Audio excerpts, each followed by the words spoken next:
Sir, ಪ್ರಕರಣದ ವಿಚಾರದ ತೀವ್ರತೆಯನ್ನು ಬಿಟ್ಟು ಕೇವಲ ರಾಜಕೀಯ ಮಾಡೋ ಪ್ರಯತ್ನವನ್ನ ಮೈತ್ರಿ ಪಕ್ಷಗಳು ಮಾಡ್ತಾ ಇದೆ ಅಂತ ಕಾಂಗ್ರೆಸ್ ಹೇಳ್ತಾ ಇದೆ. ಇಲ್ಲಿ ಮಹಿಳೆಯರ ಗೌರವಕ್ಕಿಂತಾಗಿ ಅವರಿಗೆ ಆತ್ಮಪ್ರತಿಷ್ಠೆ ಮುಖ್ಯ. ಮಹಿಳೆಯರ ಗೌರವವನ್ನ ಎಲ್ಲಿ ಕಾಪಾಡಿದ್ದೀರಿ?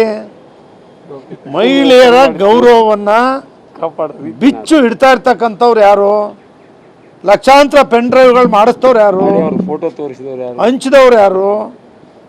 ಇವತ್ತು ನೀವೇ ಅದನ್ನೆಲ್ಲ ಮಾಡಿಬಿಟ್ಟು ನರೇಂದ್ರ ಮೋದಿಯವ್ರ ಮೇಲೆ ತಂದ್ರಲ್ಲ, ಹೇಳಿದ್ರಲ್ಲ ನರೇಂದ್ರ ಮೋದಿಯವ್ರ ಮೇಲೆ. ನರೇಂದ್ರ ಮೋದಿಯವ್ರಿಗೂ ಇದಕ್ಕೂ ಏನು ಸಂಬಂಧ?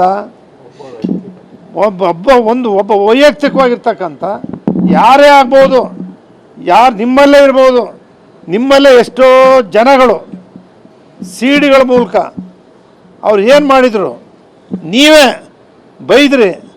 ಅವರು ಟಿಕೆಟ್ ಕೊಟ್ಟು ಗೆದ್ದು ನಿಮ್ಮ ಜೊತೆಲೇ ಅವರೇ. MLAಗಳು ಎಷ್ಟು ಜನ ಅವರೇ? ನಿಮ್ಮ ಉಬ್ಬಿದ ರಕ್ತನಾಳಗಳ ಸಮಸ್ಯೆಗೆ ಎವಿಸ್ ಆಸ್ಪತ್ರೆಯಲ್ಲಿ ಕೇವಲ 30 ನಿಮಿಷದ ಲೇಸರ್ ಚಿಕಿತ್ಸೆಯೊಂದಿಗೆ ಮುಕ್ತಿ ಹೊಂದಬಹುದು. ಹೆಚ್ಚಿನ ವಿವರಗಳಿಗಾಗಿ ಸಂಪರ್ಕಿಸಿ 8088837000. ನಾವು ಕೇಳಿದೀವಾ ನಿಮ್ಮಲ್ಲಿ ಎಷ್ಟು ಜನ ಇದ್ದಾರೆ? ಗೆದ್ದು ಬಂದು ನಿಮ್ಮ ಜೊತೆ MLA ಮುಖ ದಿನ ಫೋಟೋ ಬೆಳಗ್ಗೆ ತೋರಿಸ್ತಾರೆ ನಿಮ್ಮ ಜೊತೆಲಿ. ಅವ್ರದ್ದೆಲ್ಲ ವೀಡಿಯೋಗಳು ಬಂದಿರಲಿಲ್ವಾ? ಅವ್ರಿಗೆಲ್ಲ ನೀವೇ ಬೈದಿಲ್ವಾ?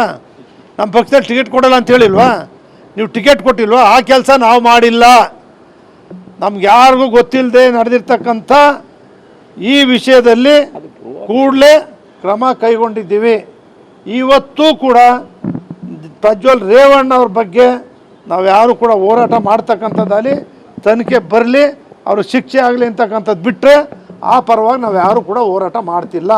ಆದರೆ ದೇವರಾಜೇಗೌಡರು ಹೇಳೋ ಪ್ರಕಾರವಾಗಿ, ಶಿವರಾಮೇಗೌಡ ನೇರವಾಗಿ ಹೇಳಿದ ಪ್ರಕಾರವಾಗಿ, DK ಶಿವಕುಮಾರ್ ಅವರು ನೇರವಾಗಿ ದೇವರಾಜೇಗೌಡರ ಜೊತೆ ಮಾತಾಡಿರ್ತಕ್ಕಂಥದ್ದು ಎಲ್ಲ ಸಾರ್ವಜನಿಕವಾಗಿ ನಿಮ್ಮ ಮಾಧ್ಯಮಗಳಲ್ಲಿ ಬಂದಿದೆ. ಕಾರ್ತಿಕ್ಕು ನನಗೂ ಸಂಬಂಧ ಇಲ್ಲ ಅಂತೇಳಿ ಶ್ರೇಯಸ್ ಪಟೇಲ್ ಏನು ಹೇಳಿದ್ರು, ಆ ಶ್ರೇಯಸ್ ಪಟೇಲ್ ಜೊತೆ ಕೂತು ಊಟ ಮಾಡ್ತಾ ಇರೋದನ್ನು ನೀವೇ ತೋರಿಸ್ತಾ ಇದ್ದೀರಿ. ಶ್ರೇಯಸ್ ಪಟೇಲ್ ಚುನಾವಣೆಯಲ್ಲಿ ಒಂದೊಂದು ಹೋಬಳಿ ವಹಿಸ್ಕೊಂಡು ಕಾರ್ತಿಕ್ ಅನ್ನೋ ಮಾಡಿರ್ತಕ್ಕಂಥ ನೀವೇ ನೋಡಿದ್ದೀರಿ.